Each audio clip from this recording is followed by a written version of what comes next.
திருப்பூர்ல இருந்து பிரசன்ன ஜோதிட ஈஸ்வரி ராஜுங்க. நம்ம இன்னைக்கு பார்க்க போறது மேச ராசிக்கு 2026 புத்தாண்டு பலன்கள் எப்படி இருக்கும் அப்படிங்கறத பத்தி தான். அதாவது மேஷம் அப்படின்னாலே விடாமுயற்சி அவங்கள்ட்ட இருக்குங்க. அதாவது கடின உழைப்பு, விடாமுயற்சி, தன்னோட தேவைகள் அடுத்தடுத்து என்ன அப்படின்னு அவங்க அடுத்தடுத்த வாழ்க்கையில அடுத்த கட்டத்துக்கு உயரணும் அப்படிங்கிற எண்ணங்கள் அவங்கள்ட்ட நிறையவே இருக்கும். அப்பேற்பட்ட அந்த மேசராசிக்காரவங்களுக்கு இந்த 2022 பலன் என்ன, 26 பலன் என்ன கொடுக்க போகுது அப்படிங்கிறத பார்க்கலாம்.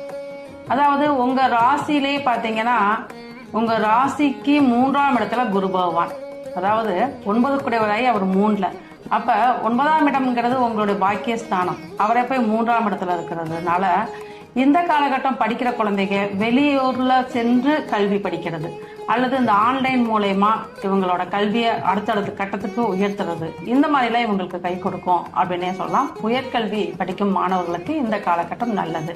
ஆனா இவங்க நிலையா ஒரு இடத்துல இருந்து படிக்கணும் மெயினா. அதாவது அங்க போய் சில பிரச்சனை அப்படின்னு சொல்லி திரும்பி வர்ற மாதிரி அமைப்பெல்லாம் ஏற்படுத்தி கொடுக்கும். இவங்க மனசுதான் தைரியப்படுத்திட்டு இருக்கணும் அப்படிங்கிறது தான். அந்த ஜூன் மாசத்துக்கு மேல அப்படிங்கிறப்ப கண்டிப்பா அவங்களுக்கு ஒரு வீடு வாங்கக்கூடிய அமைப்பு இதெல்லாமே ஏற்படுத்தி கொடுக்கும், அல்லது ஒரு வண்டி வாங்கக்கூடிய அமைப்பு, அல்லது தாயார் மூலயமா ஒரு உதவி கிடைக்கிறது, இந்த மாதிரிலாம் இவங்களுக்கு அந்த காலகட்டம் ஏற்படுத்தி கொடுக்கும் அப்படிங்கிறது தான். அதே போல 12ஆம் இடத்துல இருக்க சனி பகவான் உங்களுக்கு விரயங்களை கொடுப்பாரு அப்படின்னு சொல்லுவீங்க. திருப்பூர்ல இருந்து பிரசன்ன ஜோதிட ஈஸ்வரி ராஜுங்க. நம்ம இன்னைக்கு பார்க்க போறது மேச ராசிக்கு 2026 புத்தாண்டு பலன்கள் எப்படி இருக்கும் அப்படிங்கறத பத்தி தான்.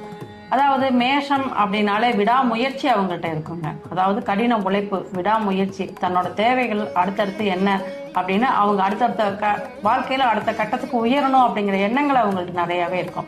அப்பேற்பட்ட அந்த மேசராசிக்காரவங்களுக்கு இந்த 2022 பலன் என்ன, 26 பலன் என்ன கொடுக்க போகுது அப்படிங்கிறத பார்க்கலாம்.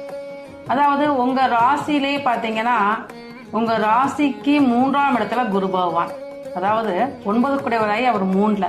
அப்ப 9ஆம் இடம்ங்கிறது உங்களுடைய பாக்கியஸ்தானம். அவரை போய் 3ஆம் இடத்துல இருக்கிறதுனால இந்த காலகட்டம் படிக்கிற குழந்தைங்க வெளியூர்ல சென்று கல்வி படிக்கிறது அல்லது இந்த ஆன்லைன் மூலயமா இவங்களோட கல்வியை அடுத்தடுத்த கட்டத்துக்கு உயர்த்துறது, இந்த மாதிரிலாம் இவங்களுக்கு கை கொடுக்கும் அப்படின்னே சொல்லலாம். உயர்கல்வி படிக்கும் மாணவர்களுக்கு இந்த காலகட்டம் நல்லது. ஆனா இவங்க நிலையா ஒரு இடத்துல இருந்து படிக்கணும் மெயினா. அதாவது அங்க போய் சில பிரச்சனை அப்படின்னு சொல்லி திரும்பி வர்ற மாதிரி அமைப்பெல்லாம் ஏற்படுத்தி கொடுக்கும். இவங்க மனசுதான் தைரியப்படுத்திட்டு இருக்கணும் அப்படிங்கிறது தான்.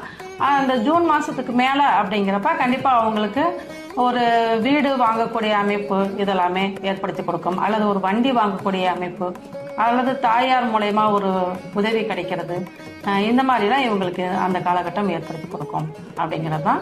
அதே போல 12ஆம் இடத்துல இருக்க சனி பகவான் உங்களுக்கு விரயங்களை கொடுப்பாரு அப்படின்னு சொல்லுவீங்க.